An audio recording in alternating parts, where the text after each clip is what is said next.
Hello everyone, BCM education में आपका स्वागत है। मैं राजेंद्र सिंह राजपुरी। आज का हमारा टॉपिक है क्लास 10 एक्सरसाइज 3.5 चैप्टर 3 है वज्र गुणन विधि यानी क्रॉस मल्टीप्लेक्शन मेथड से आपको एक्स और वाई की वैल्यू फाइंड करनी है। कौन सी विधि? वज्र गुणन विधि हम इस एक्सरसाइज में सीखेंगे।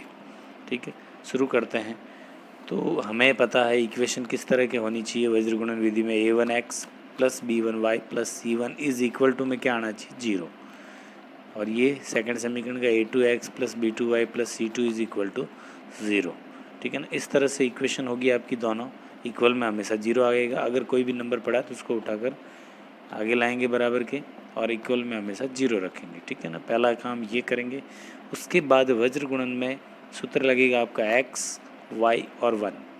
x के नीचे जो है b1 b2 c1 c2, यानी x के साथ वाला a1 और a2 x के नीचे नहीं आएगा, x वाला x के नीचे नहीं आएगा, y वाला y के नीचे नहीं आएगा। ठीक है ना, तो x के हिसाब से अगर x का शुरू करता है तो b1 से शुरू होगा, b1 b2 और साथ में c1 c2। फिर y की बात करते हैं तो ये दोनों c1 और c2 यहाँ आ जाएगा, यानी ये दोनों आगे चलेंगे c1 c2 और उसके साथ a1 a2। फिर 1 की बात करते तो a1 a2 यहाँ आएगा और उसके साथ आएगा b1 b2, यानी आगे से आगे चलता रहेगा ये। फिर वापस c1 c2 a1 a2, फिर a1 a2 और b1 b2, और फिर उनका हो जाएगा क्रॉस मल्टीप्लाई। पहले हमेशा सबका पहले ये कर लेंगे, ठीक है ना, और उसके बाद आगे हो जाएगा। तो उस तरह से बाद आपका नीचे आ जाएगा, इसका इससे मल्टीप्लाई जो भी है वो मल्टीप्लाई हो जाएगा। अब हम इसको सॉल्व करते हैं। क्वेश्चन है हमारा, तो मैंने आपको पहले ही बताया था इस तरह के प्रश्न में वज्र गुणन विधि में इक्वल में 0 होना चाहिए, जबकि 46 पड़ा है। तो इसको उठाकर हम आगे लाएंगे तो 2x प्लस 3y, ये प्लस वाला आ गया कि माइनस 46 इज इक्वल टू 0।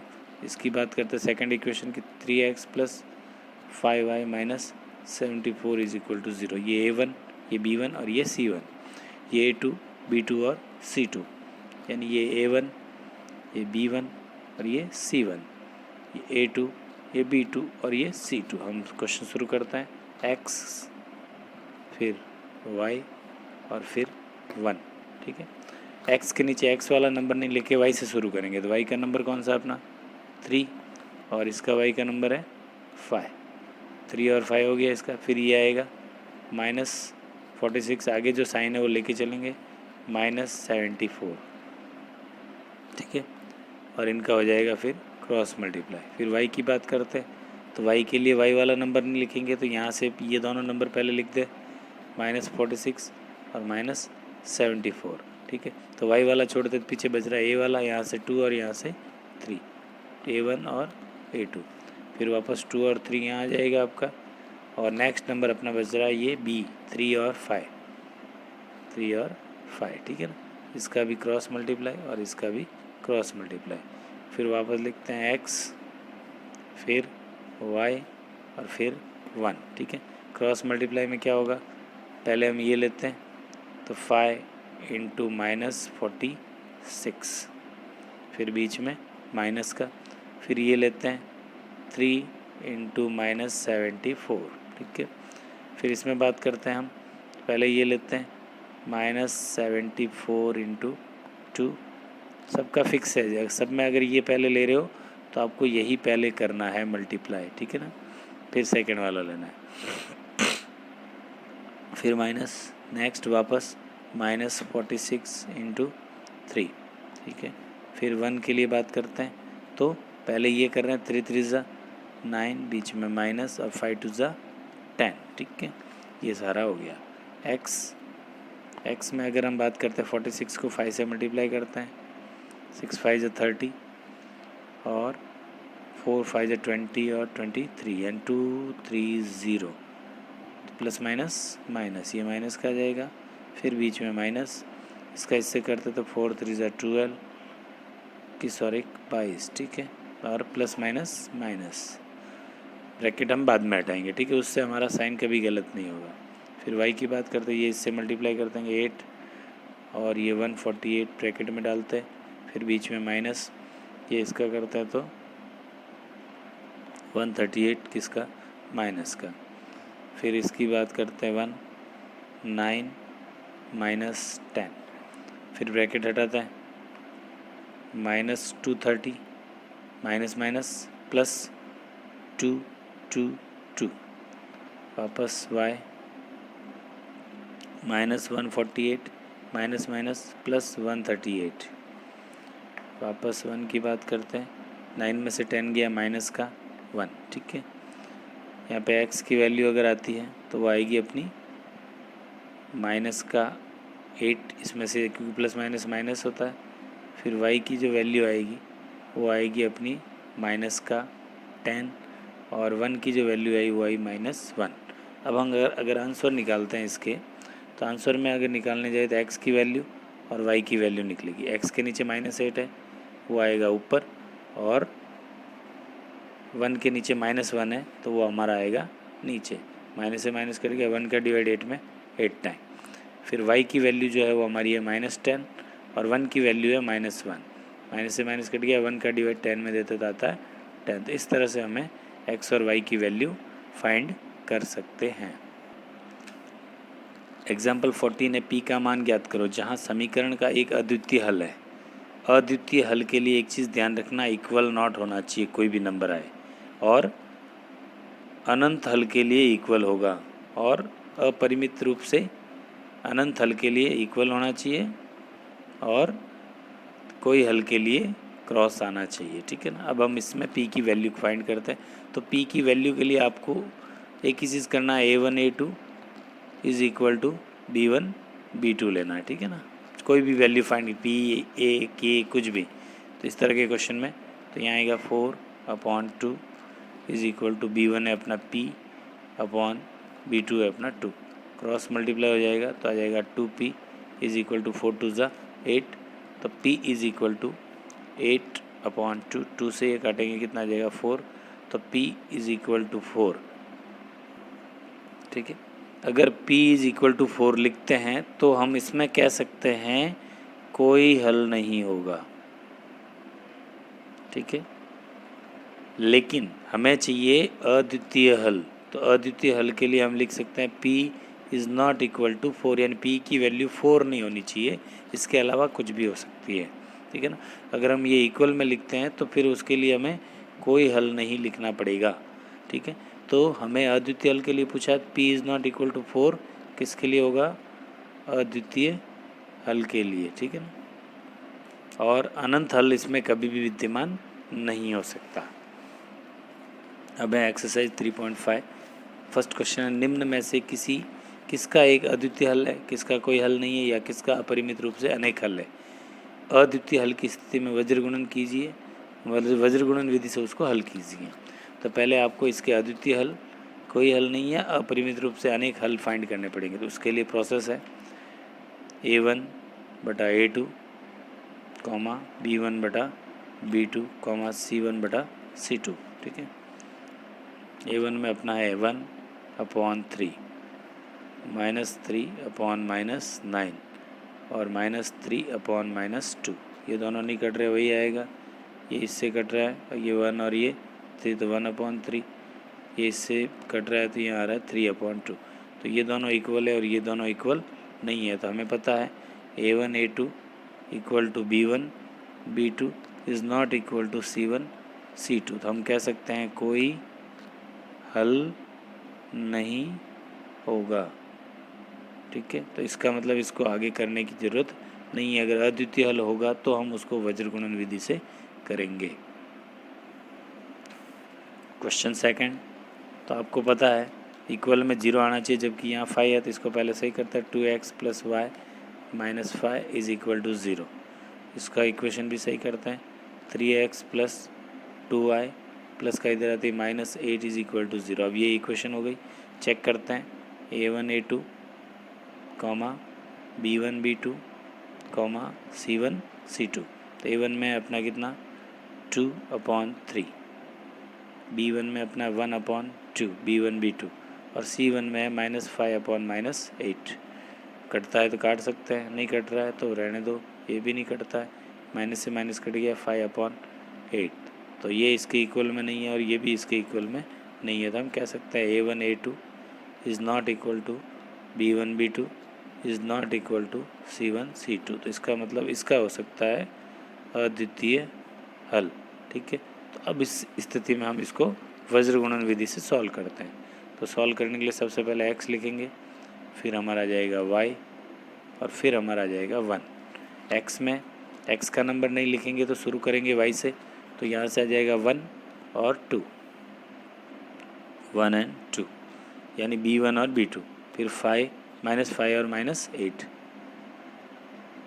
ठीक है, फिर वापस -5 -8 यहाँ आ जाएगा। ठीक है, इसमें y को छोड़ देते हैं तो x वाला बच रहा है, क्या बच रहा है 2 और 3, वो यहाँ आ जाएगा। ठीक है, फिर यहाँ पे 2 और 3 से शुरू करते हैं, x वाला आ गया, अब साथ में y वाला भी आ जाएगा 1 और 2। ठीक है, अब इसको सॉल्व करते हैं वही वज्र गुणन।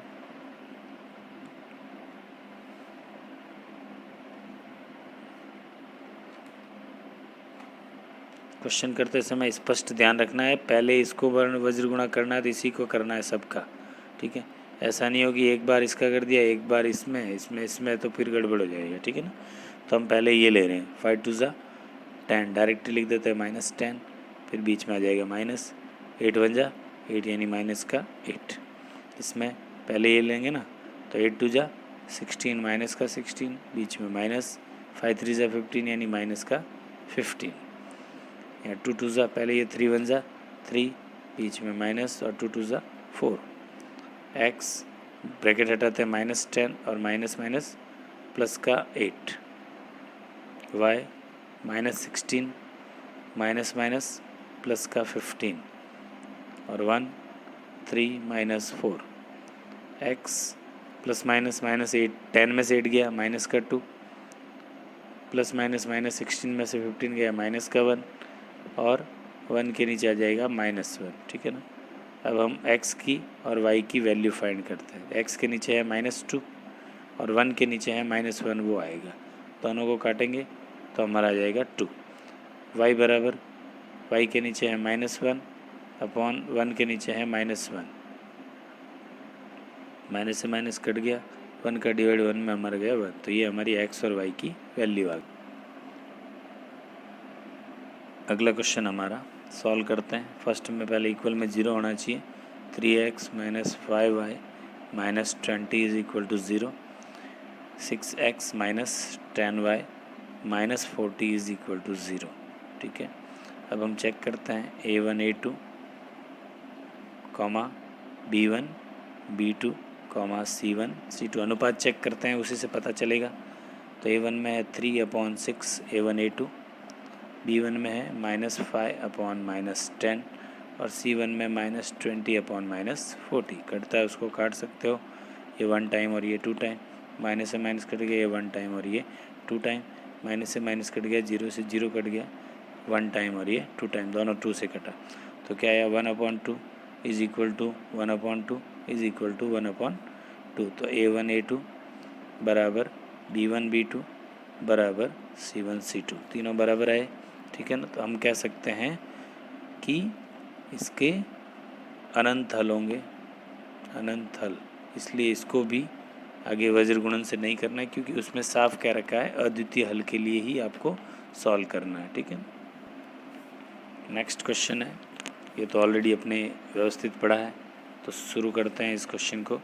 पहले चेक करते हैं कि इसके हल कैसे होंगे, a1 a2 b1 b2 और c1 c2। अगर अद्वितीय हल होंगे तो हम उसको वज्र गुणन विधि से आगे सॉल्व करेंगे, अगर अद्वितीय हल नहीं होंगे तो उसको वहीं पे छोड़ देंगे।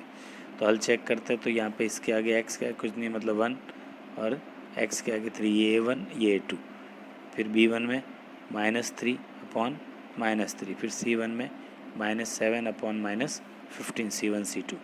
ये नहीं कट रहा है, वापस वही आएगा, माइनस से माइनस कट गया, 3 से 3 कट गया 1 टाइम, तो 1/1। फिर ये भी माइनस से माइनस कट गया 7/15, तो ये इसके इक्वल नहीं है, ये इसके इक्वल नहीं है। तो हम कह सकते हैं a1 a2 is not equal to b1 b2 is not equal to c1 c2, तीनों इक्वल नहीं है, इसका मतलब इसके कैसे होंगे अद्वितीय हल। ठीक है ना, तो जब तीनों इक्वल नहीं है तभी अद्वितीय हल होंगे, और अद्वितीय हल के अंदर आपको वज्र गुणन विधि से उसको सॉल्व करना पड़ेगा। तो सॉल्व करते हैं x y और 1। तो x में a1 से शुरू नहीं करके b1 b2 से शुरू करेंगे, -3 और -3, ठीक है ना, और -7 और -15, ठीक है। फिर वापस यही -7 -15, y के साथ y वाला नहीं लेंगे तो x वाला आ जाएगा 1 और 3, तो यहाँ 1 और यहाँ पर 3, वापस 1 और 3 शुरू करते हैं। यहाँ आगे x वाली और पीछे y वाला नंबर है अपना -3 और -3, ठीक है। फिर हम इनका करते हैं क्रॉस मल्टीप्लाई। क्रॉस मल्टीप्लाई में वही पहले x फिर y और फिर 1। x में हमेशा पहले ये करेंगे 7 3 जा 21, माइनस माइनस प्लस हो जाएगा, फिर बीच में फॉर्मूले के अंदर माइनस है, फिर ब्रैकेट 15 3 जा 45, माइनस माइनस प्लस, फिर ये करेंगे वापस इसका, ठीक है। यही पहले करना है, सबका ध्यान रखना, ठीक है। अगर ये पहले लिखते हो तो फिर सबका वही पहले करना, ठीक है ना।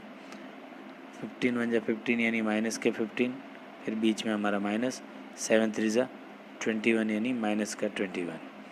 इसका करते हैं तो पहले 3 3 जा 9 प्लस माइनस माइनस, फिर बीच में माइनस, 3 1 जा 3 यानी माइनस का 3, x 21 माइनस 45, y -15 प्लस 21 और 1/9 -9 प्लस 3, क्योंकि माइनस माइनस प्लस हो जाएगा। x की वैल्यू यहाँ निकालने जाएं तो 5 में से 4 और 7 में आया 2, माइनस का 24। y की वैल्यू निकाले तो यहाँ पे प्लस का 6 और यहाँ पर 1/- माइनस का 6, ठीक है। अब x की वैल्यू फाइंड कर रहे हैं तो -24/1 के नीचे जो है आपका -6, इसका डिवाइड x में लगाएंगे तो x की वैल्यू आएगी, और इसी का डिवाइड y में लगाएंगे तो y की वैल्यू आएगी। तो -6, इससे ये कट गया, माइनस से माइनस कट गया, 6 का भाग 24 में 4 टाइम, ये x की वैल्यू आ गई। y की वैल्यू के लिए वही 6 ऊपर और -6 नीचे, 6 का 6 में 1 टाइम, प्लस माइनस माइनस, तो ये हमारी x की वैल्यू और ये हमारी y की वैल्यू। इस तरह से आज हमने वज्र गुणन विधि से x और y की वैल्यू फाइंड की, ठीक है। तो वज्र गुणन विधि का नाम है मल्टीप्लिकेशन मेथड, ठीक है ना। तो उस मेथड से आप इस क्वेश्चन को सॉल्व कर सकते हैं। उम्मीद करता हूँ आपको ये समझ में आई होगी। इसी आशा और विश्वास के साथ जय हिंद, जय भारत।